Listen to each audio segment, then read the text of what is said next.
Se imagina un régimen al borde del colapso total, una teocracia que se desmorona y en su agonía final señala con un dedo acusador a los cristianos y a Israel por sus propios fracasos sistémicos, mientras miles de almas sufren en un silencio aterrador. En las últimas horas, una noticia ha sacudido las bases mismas de la estabilidad en Oriente Medio, un evento que trasciende lo político y entra en el terreno de lo espiritual y lo apocalíptico.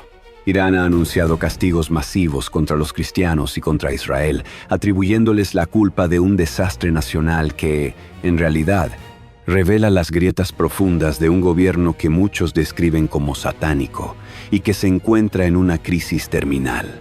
Nunca antes habíamos presenciado una escalada tan directa, tan desesperada y tan reveladora, donde la fe cristiana y un Estado soberano se convierten en los chivos expiatorios necesarios para justificar una represión brutal e inhumana. Y lo peor es que ellos dicen que van a ganar. La situación actual en Irán es el preámbulo de una tragedia de proporciones bíblicas. El régimen ha intensificado su retórica acusatoria, señalando directamente a los creyentes en Cristo dentro de sus fronteras, así como a la nación de Israel y a Estados Unidos, como los artífices de las múltiples calamidades que azotan al país. No estamos hablando simplemente de tensiones diplomáticas. Estamos hablando de una nación que enfrenta una escasez de agua casi apocalíptica, que deja a comunidades enteras sedientas bajo el sol abrasador. Una crisis económica y alimentaria que ha llevado a la población a niveles de hambre y desesperación que los observadores describen como catastróficos. Pero lo más alarmante es cómo los ayatolás vinculan estas calamidades naturales y administrativas con el levantamiento masivo de la población iraní. Un pueblo cansado de décadas bajo el yugo de una teología de opresión. Ciudadanos comunes, desde jóvenes universitarios hasta ancianos, clamaron en las calles por el fin del régimen islámico, exigiendo libertad y un cambio radical, pidiendo la eliminación de un sistema que los asfixia. En respuesta a este clamor, las autoridades no solo prometen ataques militares contra Israel, sino que lanzan insultos y maldiciones públicas, elevando la tensión regional a niveles críticos. Y ahora, la excusa suprema es que los cristianos y los ciudadanos vinculados a Israel son los culpables, y han prometido buscarlos para eliminarlos. La cifra de detenidos y ejecutados se cuenta por decenas de miles. El régimen ha anunciado en la televisión estatal una persecución sistemática contra cualquiera que se oponga al orden establecido y dan 72 horas para entregarse o ir por ellos. Han cerrado los aeropuertos internacionales, convirtiendo las terminales en prisiones improvisadas donde miles de personas, familias enteras, profesionales, niños y ancianos yacen en el suelo frío de hormigón. Están rodeados de pantallas que parpadean con una sola palabra, repetida una y otra vez como una sentencia: cancelado. No es un fallo técnico, no es una tormenta. Es una decisión deliberada y malévola para impedir que nadie escape del juicio que el propio régimen está imponiendo. Van casa por casa, derribando puertas, buscando disidentes bajo el pretexto de que los cristianos son los instigadores del caos. La represión es absoluta. El régimen ha amenazado con castigos decisivos contra los responsables de las protestas. Justifican este endurecimiento alegando actos extremistas, pero la realidad es mucho más oscura. Ejecuciones sumarias y un bloqueo prolongado de Internet que aísla al mundo de la verdad. El presidente Masoud Pezeshkian y el jefe del Poder Judicial han prometido mano dura. El jefe de la Policía Nacional ha emitido un ultimátum de 3 días para entregarse. Detrás de estas palabras hay una brutalidad documentada. Al menos 3.428 personas han partido a manos de las fuerzas de seguridad, aunque la cifra real podría ser mucho mayor. Las ONG estiman más de 12.000 almas que partieron y más de 20.000 arrestos. El ayatolá Ali Khamenei ha sido directo y brutal en su sentencia. Hay que romper la espalda de los sediciosos. Sin embargo, en medio de esta oscuridad, surge una hipocresía que revela la podredumbre moral de la élite. Mientras el ciudadano común duerme en el suelo del aeropuerto sin esperanza de salida, los reportes de inteligencia indican que la terminal VIP opera a plena capacidad. Jets privados despegan en la oscuridad llevando a familiares de altos funcionarios, esposas e hijos de generales de la Guardia Revolucionaria hacia Rusia, ya que Irán logró importantes alianzas con esa nación en abastecimiento de artefactos militares, entre otros. ¿A qué nos suena eso? Según algunos reportes, llevan consigo maletas de efectivo y lingotes de oro. Esto no es solo una fuga, es la señal definitiva de que incluso la élite ha perdido la fe en la supervivencia de su propio sistema. Como dijo el gran puritano Thomas Watson, el pecado es el acto de un traidor que busca la muerte de su soberano. Aquí vemos a los líderes traicionando a su propia nación, mientras envían a la eternidad a sus súbditos. Esta hostilidad hacia el Dios de la Biblia se está demostrando de manera extrema en las últimas horas, planificando actos innombrables para perseguir al cristianismo. Para entender la profundidad de este odio, debemos mirar la teología que lo impulsa. Mahoma declaró que los judíos habían sido rechazados por Alá y maldecidos. Estableció que el deber de los musulmanes es someter a todos a Alá, incluyendo a los judíos e infieles, mediante la guerra santa si es necesario. Causa de eso, el sistema posee justificaciones inherentes para aquellos que desean comportarse de esta manera. Como observamos hoy, el Islam radical se posiciona como el sistema más poderoso del mundo para la destrucción de la verdad bíblica, y es el principal perseguidor de los cristianos en Oriente Medio y África. Para esta cosmovisión, el mundo está dividido en dos esferas irreconciliables: Dar al-Salam, la casa de la paz, donde Alá gobierna, y Dar al-Harb, la casa de la guerra, donde viven los infieles. La teología es simple y aterradora. O hay sumisión a Alá, o hay guerra. En 1948, cuando Israel, el pueblo considerado infiel, se restableció en la tierra, invadió lo que ellos consideraban la casa de la paz y la convirtió en una casa de guerra. Por eso líderes como Arafat declararon que la paz solo significa la destrucción de Israel. Cuando Israel ganó sus batallas, el Ayatollah Khomeini interpretó esto como una señal de la apostasía de los musulmanes, declarando que la derrota de Israel es necesaria para recuperar la complacencia de Alá. Esto convierte el conflicto político en una yihad, una batalla santa teológica. La historia nos muestra que la mano de este sistema ha estado perpetuamente contra los cristianos. Recordemos la atrocidad entre 1894 y 1918, cuando los musulmanes en Turquía persiguieron a los armenios. El salvajismo superó incluso la brutalidad del Imperio Romano contra la Iglesia primitiva.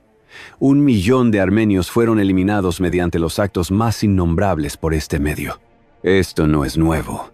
Es un patrón histórico de hostilidad espiritual. El auge moderno de este poder tiene una fecha: el 26 de mayo de 1908, cuando se encontró petróleo en Irán.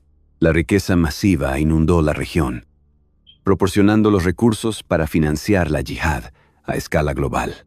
Los consumidores de energía quedaron a merced de los productores, y esa riqueza, que podría haber sido para prosperidad, se canalizó hacia la destrucción. Osama Bin Laden, en sus edictos, dejó clara esta conexión religiosa. La hostilidad hacia Estados Unidos y hacia la nación de Israel es un deber religioso para exaltar la palabra de Alá y expulsar a los infieles. Declararon que eliminar a los cristianos y sus aliados es un deber individual de todo musulmán. Pero debemos profundizar en la razón teológica que impulsa a un individuo a convertirse en un arma humana. En la teología islámica no hay seguridad de salvación, excepto en un caso. Un musulmán vive bajo la incertidumbre del juicio de Alá, pero el Corán ofrece una garantía. Si mueres por la causa de Alá, Él los admitirá en el paraíso. La única manera de tener certeza absoluta de evitar el infierno y entrar al cielo es ir en la yihad. Luchas, vas al cielo; huyes, vas al infierno. Esta es la fuerza motriz que lleva a jóvenes, a menudo solteros y marginados, a buscar la muerte. A esto se suma una motivación sensual, una promesa carnal que pervierte la esperanza espiritual. Se recluta a jóvenes aislados, se les reprime sus impulsos naturales y se les promete que al convertirse en mártires no solo obtendrán el cielo, sino una eternidad de placer inmoral con 72 vírgenes. Es una teología que manipula la desesperación humana y la convierte en maldad satánica. Desde las guarderías hasta las universidades, se adoctrina a los para admirar al shahid, al mártir. Libros de texto que enseñan gramática con oraciones sobre la yihad, programas de los más inocentes que glorifican el partir haciendo maldad contra Israel o contra cristianos. Como dijo un reportaje de alguien de 11 en Gaza, muy visto mundialmente, haré de mi cuerpo una... Es la destrucción sistemática de la inocencia en el altar de una lucha espiritual. Pero, ¿cuál será el desenlace de este conflicto cósmico? ¿Ganará el Islam la yihad final? Para responder a esto, debemos recurrir a la inerrante palabra de Dios, específicamente a la profecía de Ezequiel, capítulo 36. Aquí, la Biblia nos ofrece una perspectiva que trasciende los titulares de las noticias. El profeta recibe la orden de hablar a los montes de Israel. Dios se dirige a la tierra misma. El enemigo ha dicho, «Ajá, las alturas eternas son nuestra posesión. Han reclamado la tierra de Dios». Pero el Señor Dios responde con el fuego de su celo. Él se ha puesto contra las naciones que se apropiaron de su tierra con alegría y desprecio.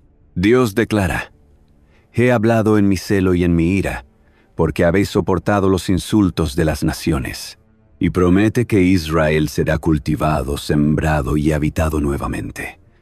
«Multiplicaré hombres sobre ti, toda la casa de Israel, y sabrás que yo soy el Señor». Esta declaración es fundamental. Dios no está defendiendo a Israel por sus méritos actuales. El texto es claro y humillante para el orgullo humano. «No es por vosotros, oh casa de Israel, que voy a actuar, sino por mi santo nombre, el cual habéis profanado entre las naciones». Aquí vemos la doctrina reformada de la soberanía de Dios y la depravación total del hombre. Israel, en su incredulidad, ha profanado el nombre de Dios, pero Dios actuará para vindicar su propia santidad. Como bien dijo el príncipe de los predicadores Charles Spurgeon, la soberanía de Dios es la almohada sobre la cual el Hijo de Dios reclina su cabeza.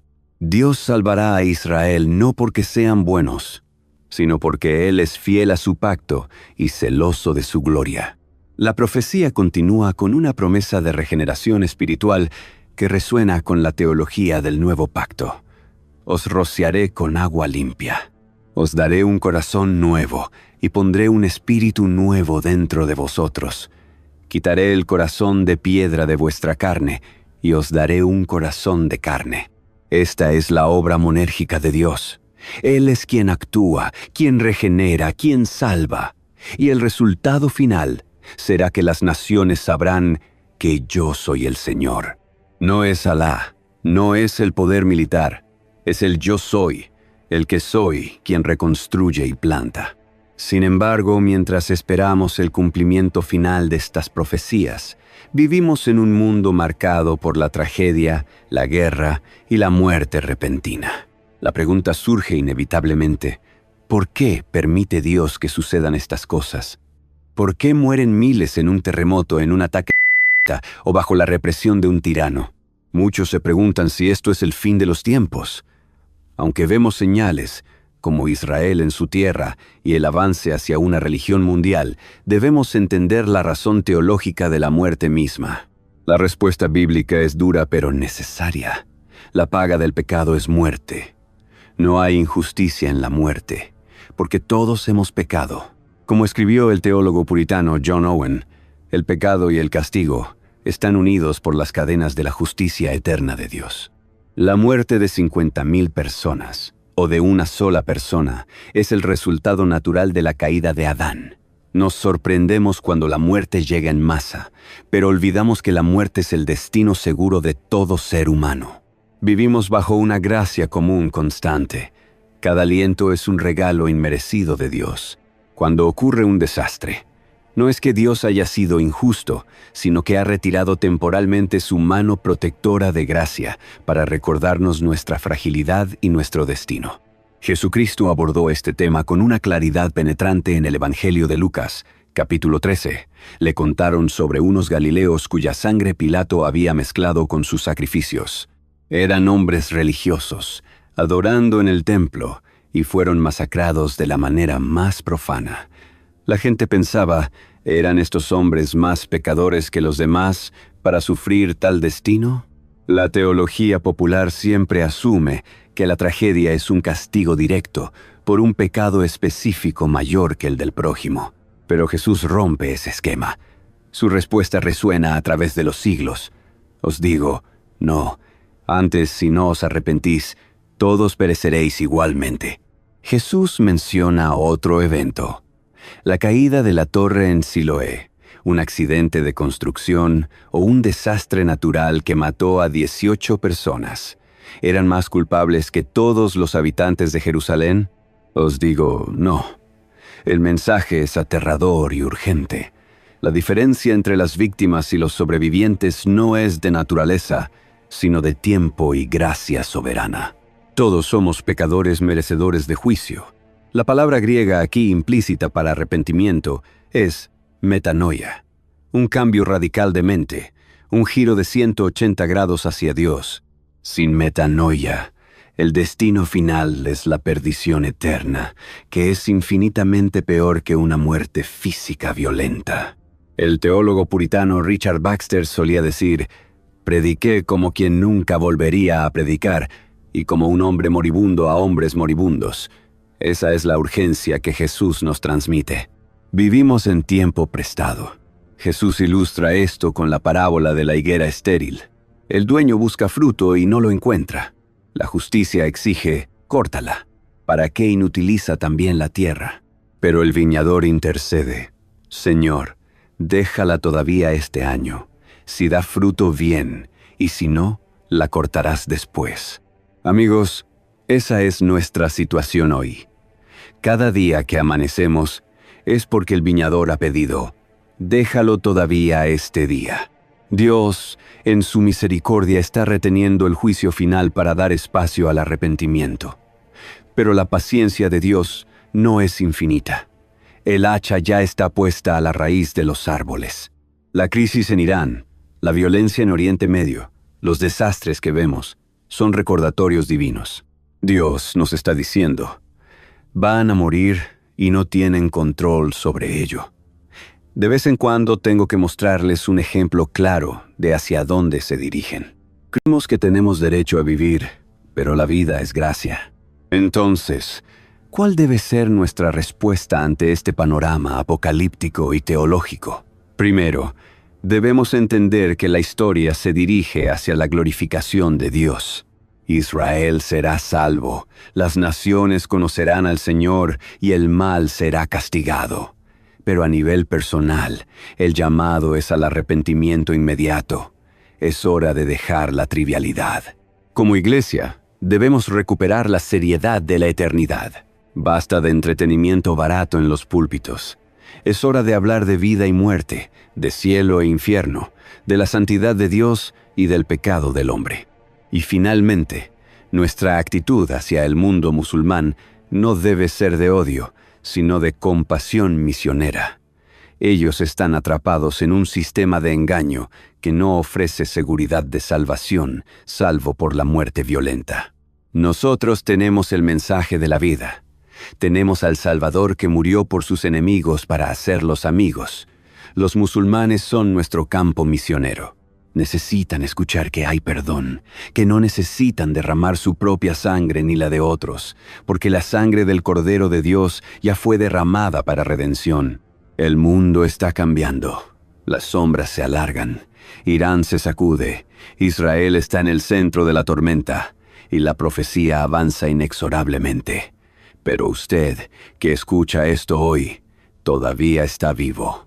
Todavía está en el año de gracia que el viñador ha concedido. No desperdicie este tiempo prestado. Arrepiéntase, crea en el Evangelio y viva para la gloria de aquel que sostiene el universo con la palabra de su poder. porque llegará el día, y quizás sea pronto, en que las naciones sabrán y usted sabrá que Él es el Señor.